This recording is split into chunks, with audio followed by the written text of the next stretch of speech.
அன்பிற்கினிய மாதா தொலைக்காட்சி நேயர்களே, அன்றாட உணவு நிகழ்வின் இன்றைய நற்செய்தி பகுதியிலே இயேசு மிகவும் கடினமாக தோன்றும் ஒரு படிப்பினையை நமக்கு கொடுக்கிறார். என்ன அது? கண்ணுக்கு கண், பல்லுக்கு பல் என்ற பழைய சட்டத்தை தாண்டி, பழிவாங்கும் சட்டத்தை தாண்டி, உங்களை ஒரு கன்னத்தில் அறைபவனுக்கு மறு கன்னத்தையும் காட்டுங்கள் என்பதுதான். உலகத்தின் இயல்பு என்ன? பகைக்கு பகை, காயத்திற்கு காயம், பழிக்கு பழி என்பதுதான். ஆனால் இயேசு நம்மை வேறொரு பாதைக்கு அழைக்கிறார். இதுவே இயேசுவை ஒரு மெசியாவாக, மீட்பராக, இந்த வரலாற்றிலேயே இயேசுவை ஒரு முக்கியமான நபராக மாற்றியது. அந்த பாதை என்னவென்றால், அதுவே அன்பின் பாதை, மன்னிப்பின் பாதை. இதன் அர்த்தம் அநீதியை ஏற்றுக்கொள்வதல்ல, அநீதியை ஏற்றுக்கொண்டு நாம் அமைதியாக இருக்க வேண்டும் என்பது அல்ல. மாறாக தீமையை தீமையால் வெல்லாமல் நன்மையால் வெல்ல வேண்டும் என்பதே.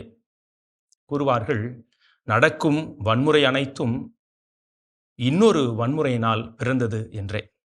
எதிர்மறை நோக்கங்களை நேர்மறை நோக்கங்களால் வெல்ல வேண்டும் என்பதே இதன் உட்கரு. சில நேரங்களில் நம்மை யாராவது காயப்படுத்தினால் உடனே அதற்கு பதிலடி கொடுக்க வேண்டும் என்றுதான் நமக்கு தோன்றும். இது மனித இயல்பு. வார்த்தையால் காயப்படுத்தினால் நாமும் கடுமையாக பேச விரும்புகிறோம்.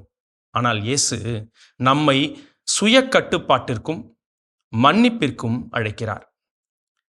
ஒரு கல் தொலை செல்ல உன்னிடம் யாராவது கேட்டால் 2 கல் தொலை செல்லுங்கள் என்று அவர் கூறுகிறார். அதாவது குறைந்தபட்சம் செய்வதல்ல அன்பு.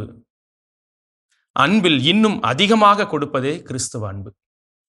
அன்பர்களே, இது எளிதான படிப்பினை அல்ல. மன்னிப்பது பல நேரங்களில் காயப்படுத்தும்.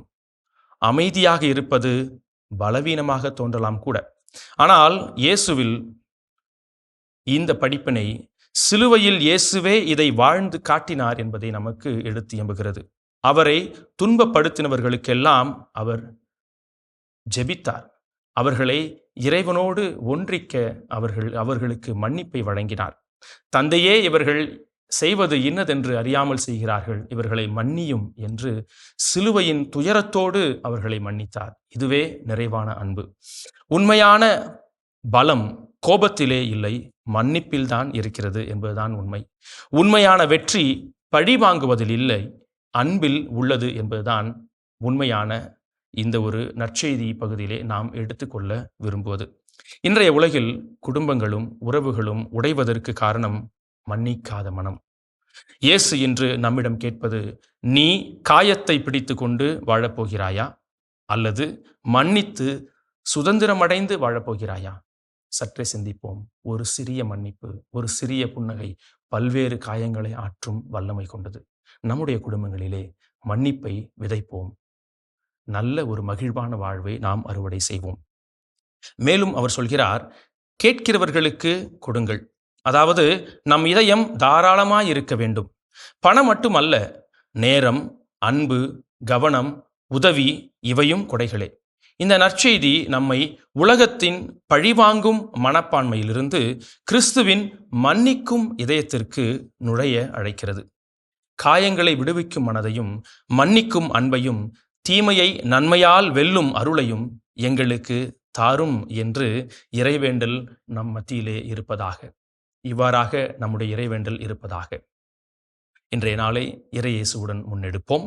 இல்லந்தோறும் இறையரசின் சாட்சியாக வாழ்வோம். இயேசுவுக்கே புகழ், இயேசுவுக்கே நன்றி. மரியே வாழ்க.